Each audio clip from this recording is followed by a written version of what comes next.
Très heureux de vous accueillir encore une fois à cette émission de télévision, Les Actualités prophétiques. Bien, comme vous le savez sans doute, nous sommes dans une série spéciale intitulée « Compte à rebours final vers le contrôle mondial ».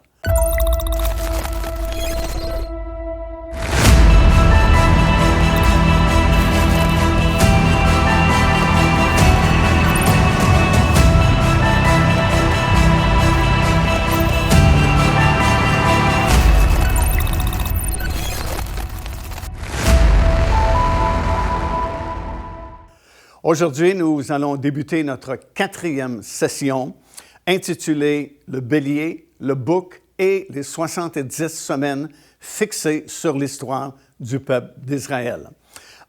Nous allons regarder à la deuxième vision donnée à Daniel, telle qu'elle est décrite dans le 8e chapitre de son livre. Nous nous souvenons que la première révélation qui a été donnée à Daniel fut l'interprétation du songe du roi de Babylone, Nabuchodonosor, à l'époque. Et dans l'interprétation que Daniel a donnée de ce songe, on a réalisé qu'il y avait 4 royaumes ou 4 empires mondiaux qui allaient se succéder à la tête des nations. Bien sûr, à partir de Babylone, royaume dans lequel Daniel se trouvait à l'époque à cause de la déportation du peuple juif à Babylone, suivi des Perses et des Mèdes, suivi de la Grèce et suivi de Rome, évidemment. Puis, quelques années plus tard, Daniel a eu une première vision qui nous est décrite dans le 7e chapitre de son livre. Et dans cette vision, Daniel a vu 4 animaux. Et rapidement, il a compris que les 4 animaux qu'il voyait dans cette vision, c'était la même chose vraiment que les 4 royaumes que Nabuchodonosor avait vus dans le songe qu'il avait fait. Alors, ces 4 animaux représentaient les mêmes 4 royaumes qui étaient pour s'élever de la terre, sauf que dans cette vision-là que Daniel a reçue, certains éléments nouveaux lui ont été communiqués, comme par exemple cette petite corne qui a émergé des 10 cornes du 4e animal. Puis ici, dans le 8e chapitre, il va recevoir une deuxième vision, et dans cette vision, il va voir 2 autres animaux, un bélier et un bouc qui vont s'affronter. Et cette vision lui a été donnée 2 ans après la première vision qu'il avait reçue. Et celle-ci est également très importante puisqu'elle va nous permettre de commencer à savoir, connaître l'origine de l'Antéchrist, de quelle région vraiment il va émerger, il va sortir. Alors, nous allons lire les 13 premiers versets de ce 8e chapitre, comme ceci. Ça dit la 3e année du règne du roi de Belchazzar. On se souvient que Belchazzar, c'était le petit-fils de Nabuchodonosor. Moi, Daniel, dit-il, j'ai eu une vision, outre celle que j'avais eue précédemment. Lorsque j'eus cette vision, il me sembla que j'étais à Suse, la capitale de la province d'Élam. Et pendant ma vision, je me trouvais près du fleuve Ulaï. Je levai les yeux, je regardai, et voici un bélier se tenait devant le fleuve. Et il avait des cornes, et ses cornes étaient hautes, mais l'une d'entre elles était plus haute que l'autre. Et elle s'éleva la dernière. Je vis le bélier qui frappait de ses cornes à l'ouest, au nord et au sud. Aucun animal ne pouvait lui résister, et il n'y avait personne pour délivrer ses victimes. Il faisait ce qu'il voulait et il devint puissant. Comme je regardais attentivement, voici un bouc venant de l'ouest et parcourant la terre à la surface sans la toucher. Ce bouc avait une grande corne entre les yeux et il arriva jusqu'au bélier qui avait des cornes et que j'avais vu se tenant devant le fleuve et il courut sur lui dans toute sa fureur. Je le vis qui s'approchait du bélier et s'irritait contre lui. Il frappa le bélier et lui brisa les 2 cornes sans que le bélier eût la force de lui résister. Il le jeta par terre et le foula, et il n'y eut personne pour délivrer le bélier. Le bouc devint très puissant, mais lorsqu'il fut puissant, sa grande corne se brisa. 4 cornes s'élevèrent pour la remplacer aux 4 vents des cieux. Et de l'une d'elles sortit une petite corne. En fait, cette petite corne représente, comme nous allons le voir plus en détail un peu plus loin, Antiochos Épiphanès, qui sera une figure de l'Antéchrist qui viendra à la fin des temps, qui s'agrandissait beaucoup vers le sud. Le sud, à ce moment-là, c'est l'Égypte. Vers l'est, l'est, c'est l'Irak, l'Iran. Et vers le plus beau des pays, bien sûr, on parle d'Israël à ce moment-là. Elle s'éleva jusqu'à l'armée des cieux. Elle fit tomber à terre une partie de cette armée et des étoiles, et elle les foula. Elle s'éleva jusqu'au chef de l'armée, lui enleva le sacrifice perpétuel et renversa le lieu de son sanctuaire. Et au verset 12, ça dit ceci, « L'armée fut livrée avec le sacrifice perpétuel à cause du péché. La corne jeta la vérité par terre et réussit dans ses entreprises. J'entendis parler un saint et un autre saint dit à celui qui parlait, « Pendant combien de temps s'accomplira la vision sur le sacrifice perpétuel et sur le péché dévastateur? Jusqu'à quand le sanctuaire et l'armée seront-ils foulés? » Et il me répondit, 2300 soirs et matins, puis le sanctuaire sera purifié. Alors voilà la deuxième vision que Daniel a reçue, que nous venons de lire dans ce 8e chapitre de son livre. Et comme je mentionné, c'est une vision quand même très importante, puisque nous allons commencer à apprendre l'origine de l'Antéchrist, la région d'où il viendra, d'où il émergera. Et c'est à l'aide de cette vision-là, alors que Daniel a vu ce bouc et ce bélier s'affronter, et dans quelques instants, nous allons voir que l'archange Gabriel lui-même va nous donner l'interprétation, la signification de ces deux animaux que Daniel a vus dans cette vision, autant pour le bélier que pour le bouc. Mais c'est vraiment très intéressant et ça nous montre la progression dans la révélation depuis la toute première révélation que Daniel avait reçue et par laquelle il a donné l'interprétation du songe du roi de Babylone de l'époque, Nebuchadnezzar, jusqu'à la venue de l'Antéchrist dans les derniers jours, alors qu'il prendra le contrôle mondial pendant les 3 dernières années et demie des 7 années de tribulation. Ben, tout au long de ce livre de Daniel, nous avons la révélation progressive, la formation de ce gouvernement qui existera à la toute fin.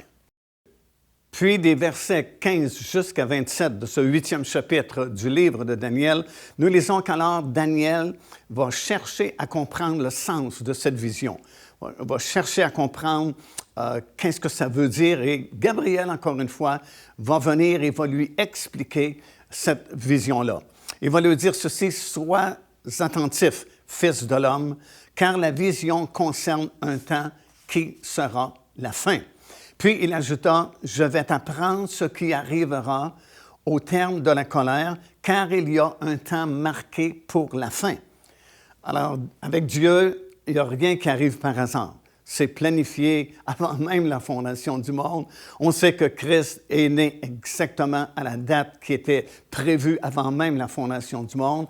Nous savons par la parole de Dieu qu'il est mort sur la croix de Golgotha exactement au temps marqué par Dieu. Nous savons que lorsqu'il va revenir pour enlever son Église, ce ne sera pas au hasard, mais il y a une date précise qui a été déterminée également avant la fondation du monde. Et ici encore, Gabriel va dire à Daniel, il y a un temps qui est marqué pour la fin. Alors la fin va venir un jour et ça n'arrivera pas par hasard non plus parce qu'il y a un temps marqué pour la fin. Alors il va lui expliquer la vision et c'est pourquoi c'est facile pour nous de la comprendre parce que Gabriel lui-même, l'archange Gabriel, va expliquer à Daniel la signification de cette vision des 2 animaux qu'il a vus, le bélier et le bouc. Et il va lui dire ceci, des versets 20 jusqu'à 25, « Le bélier que tu as vu et qui avait des cornes, ce sont les rois des Perses et des Mèdes. » Alors, le bélier qui a 2 cornes représente les Perses et les Mèdes, Darius, Cyrus, et ainsi de suite. Le bouc, dit-il, c'est le roi de Javan. Javan, c'est l'ancien nom de la Grèce. Alors, le bélier représente le deuxième royaume, si on se souvient bien, les Perses et les Mèdes. Et puis, le bouc représente la Grèce, qui était l'autre royaume qui est venu après les Perses et les Mèdes, bien sûr la Grèce. La grande corne entre les yeux, dit Gabriel, c'est le premier roi, qui fut bien sûr Alexandre le Grand, qui avait conquis les Perses et les Mèdes à l'époque. Et les 4 cornes qui se sont élevées pour remplacer cette corne brisée, parce que nous avons appris également dans nos études jusqu'à présent qu'Alexandre le Grand est mort subitement à Babylone à 33 ans, très jeune. Alors la grande corne qui le représentait a été soudainement coupée et ce sont 4 autres royaumes qui se sont élevés. 4 cornes qui sont sortis de cette grande corne qui représentait Alexandre le Grand. Et ces 4 cornes représentaient 4 royaumes, parce que le royaume de la Grèce a été divisé à cette époque-là entre ces 4 généraux. Donc, ça s'est divisé en 4 royaumes. Ça dit qu'ils s'élèveront de cette nation, mais qui n'auront pas autant de force. Et ces 4 royaumes qui viennent de la Grande Corne ou de l'ancien empire de la Grèce ont été l'Égypte, la Syrie, la Turquie et la Grèce, bien sûr. À la fin de leur domination, continue Gabriel, lorsque les pécheurs seront consumés, il s'élèvera un roi impudent et artificieux. Sa puissance s'accroîtra, mais non par sa propre force. Il fera d'incroyables ravages. Il réussira dans ses entreprises. Il détruira les puissants et le peuple des saints. À cause de la prospérité et du succès de ses ruses, il aura de l'arrogance dans le cœur. Il fera périr beaucoup d'hommes qui vivaient paisiblement et il s'élèvera contre le chef des chefs, mais il sera brisé sans l'aide d'aucune main. Alors, dans ce 8e chapitre ici, nous voyons ici la loi de la double référence. On a déjà mentionné la loi de la double référence dans nos émissions précédentes, dans cette série Compte à rebours final vers le contrôle mondial, alors que certaines prophéties, quelquefois, sont données et dont l'accomplissement va se produire peu de temps après, quelques mois seulement après que la prophétie a été donnée, mais il y a un deuxième accomplissement qui peut arriver souvent très longtemps après que la prophétie a été donnée. Ici, ça concerne 2 personnages vraiment. C'est pourquoi on dit que cette vision que Daniel a reçue et l'interprétation que Gabriel lui a donnée représentent 2 personnages. Parce qu'en réalité, on parle tout d'abord du roi de la Syrie de l'époque, qui était Antiochus Épiphanès IV, et en même temps, on parle de l'Antéchrist qui va venir un jour à la fin des temps pour contrôler pendant 3 ans et demi le monde entier. Alors, il faut faire bien attention, puis c'est ce que nous allons développer dans les versets suivants et les chapitres suivants du livre de Daniel. Il y a certaines paroles qui s'adressent à Antiochus Épiphane et d'autres versets qui s'appliquent à l'Antéchrist. Le premier personnage est une figure du deuxième. Autrement dit, Antiochus Épiphane est une figure de l'Antéchrist qui viendra à la toute fin. Et parce qu'il y a beaucoup d'informations qui nous est données concernant la première personne, Antiochus Épiphane, ça nous donne beaucoup de renseignements concernant le deuxième personnage, l'Antéchrist, qui viendra à la fin des temps. Comme par exemple, nous allons apprendre dans cette série d'études que, bien sûr, Antiochus Épiphane va venir de la Syrie. Bien sûr, à l'époque, le territoire de la Syrie était plus grand que la Syrie moderne, mais ça nous laisse penser que l'Antéchrist va venir également de la même région, puisque le premier personnage, Antiochus Épiphane, est une figure de l'Antéchrist qui va venir à la fin des temps. Alors, c'est pourquoi c'est précieux, ces enseignements-là. Le livre de Daniel est vraiment très important parce qu'il va nous communiquer énormément d'informations, beaucoup de renseignements concernant justement la venue de l'Antéchrist dans ces derniers jours et va nous permettre de savoir exactement de quelle région il va émerger et comment il pourra diriger le monde pendant ces 3 dernières années et demie. Alors effectivement, la première partie de cette prophétie ou de cette vision que Daniel a eue et qu'il nous raconte dans le 8e chapitre de son livre se réfère à ce premier personnage qui s'appelait Épiphane, Antioche Épiphane, qui était roi de la Syrie, de la dynastie des Séleucides, comme nous savons, et qui a régné de l'an 175 à l'an 164 avant Jésus-Christ.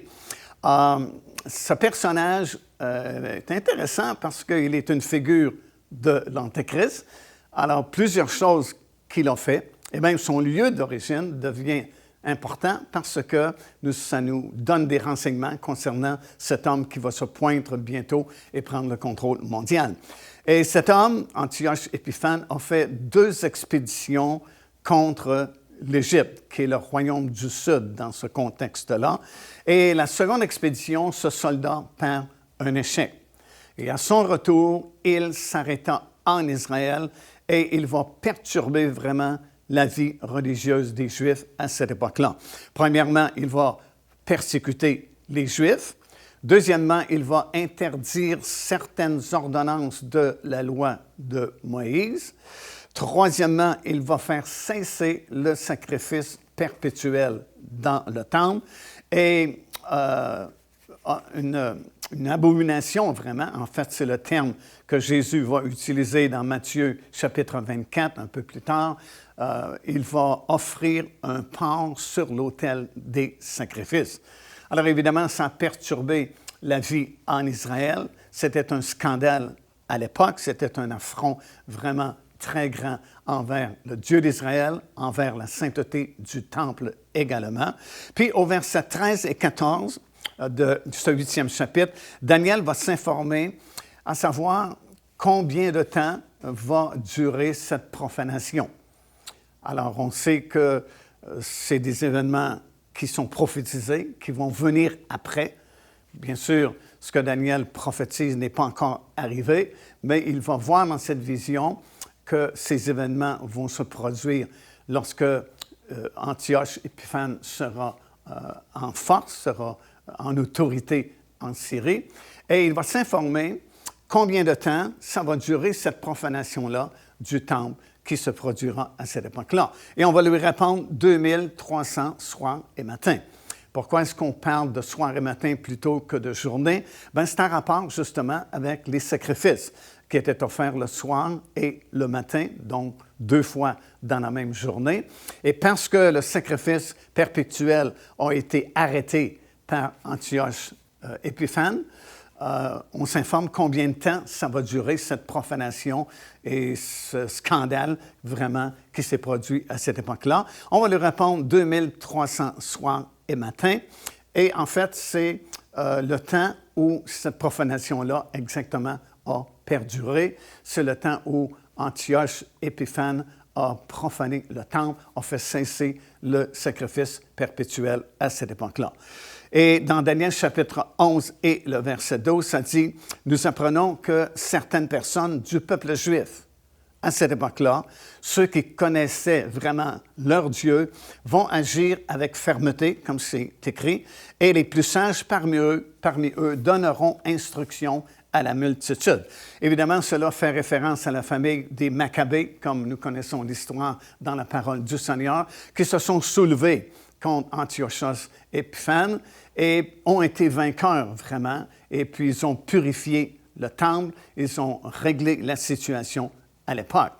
Et parce que c'est une loi de double référence, comme on a mentionné, bien, ces 2300 soirs et matins peuvent signifier également autre chose. En fait, peuvent nous faire comprendre le temps nécessaire pour la construction d'un futur temple, qu'on appelle le 3e temple, qui sera construit au tout début des 7 années de tribulation de la fin et dans lequel l'Antéchrist s'assoira et se proclamera lui-même Dieu suprême.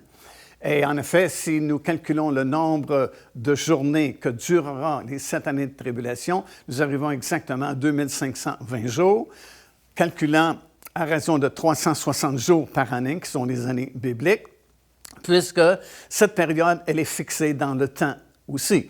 Nous allons le comprendre plus facilement un peu plus tard dans cette série d'études, alors que nous parlerons de la grande prophétie des 70 semaines qui ont été fixées sur l'histoire du peuple juif. Il reste une semaine à la toute fin qui représente les 7 dernières années de tribulation. Et si nous soustrayons 2300 jours du 2520 jours, il ne reste que 220 jours qui seraient nécessaires pour la construction d'un troisième temple. Et curieusement, c'est exactement ce que le rabbin en charge de l'Institut du Temple de Jérusalem déclare ouvertement que ça prendrait à peu près 6 mois pour construire ce troisième temple. Pourquoi? Parce que tout est prêt. Depuis déjà plusieurs années, tout a été fabriqué, tout a été construit, tous les items, toutes les pièces d'ameublement sont déjà fabriquées et ça ne serait pas long de construire ce troisième temple-là et de le meubler au complet parce que tout est prêt.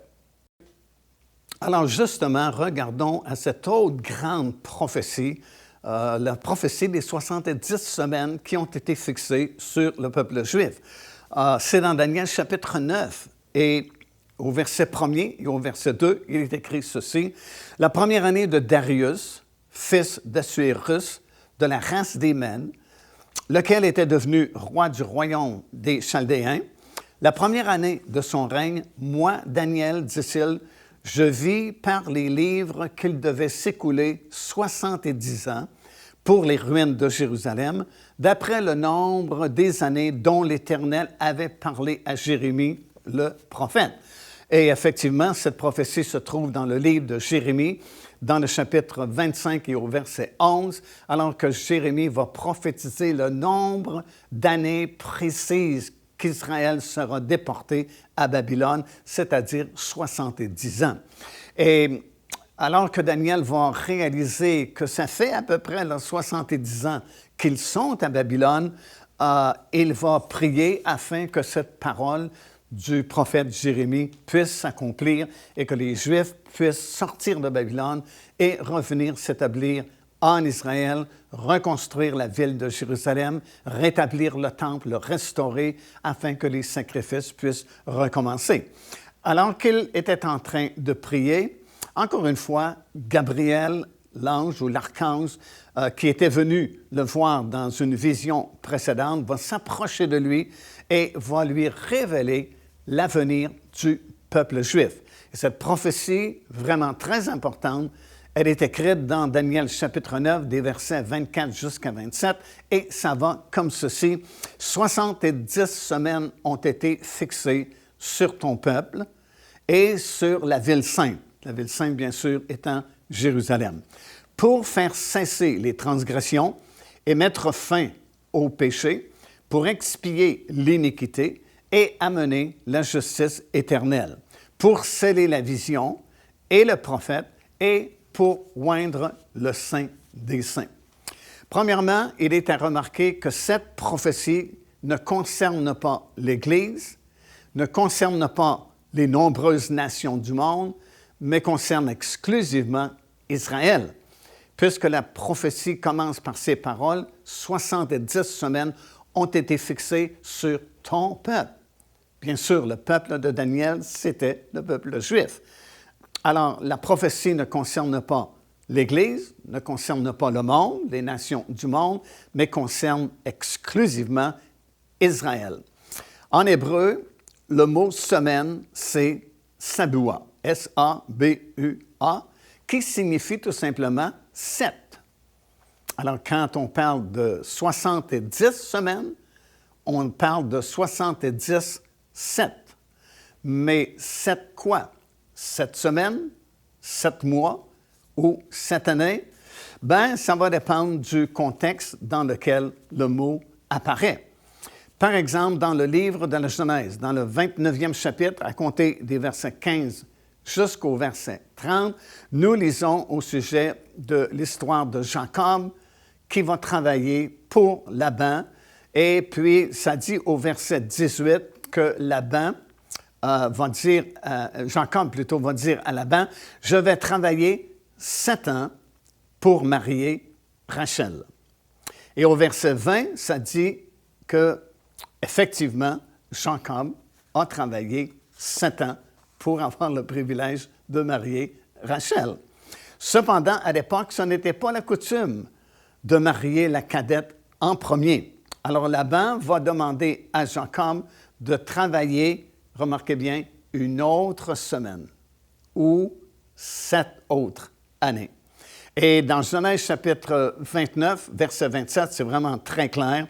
Ça dit que Jacob acheva la semaine avec celle-ci et Laban lui dit, nous te donnerons aussi l'autre pour le service que tu feras encore chez moi pendant 7 nouvelles années. Jacob fit ainsi et il acheva la semaine avec Léa. Alors, nous voyons ici clairement qu'une semaine, c'est l'équivalent de 7 années. Et tout comme dans Daniel, chapitre 9 et le verset 24, une semaine équivaut à 7 années, selon les années bibliques, bien sûr, de 360 jours. Alors, lorsque nous parlons d'une semaine, ça fait référence à 7 années.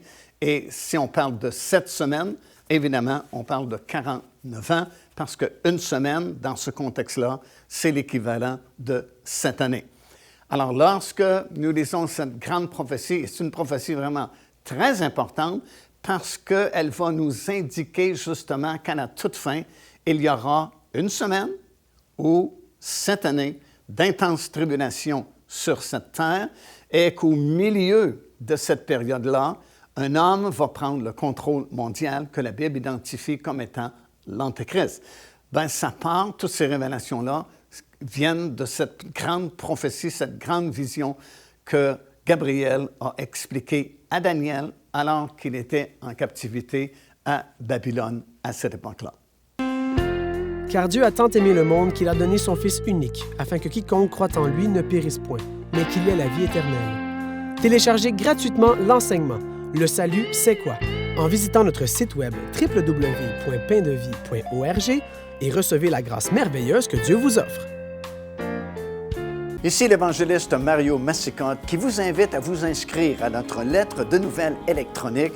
Et pour ce faire, il suffit de visiter notre site web au www.paindevie.org et tout en haut à la droite de votre écran, vous allez voir cet onglet sur lequel vous cliquez et vous vous inscrivez tout simplement. Ça vous permettra de recevoir des nouvelles du ministère de Pain de Vie et en même temps recevoir le bon enseignement de la parole de Dieu. Faites-le donc aujourd'hui même.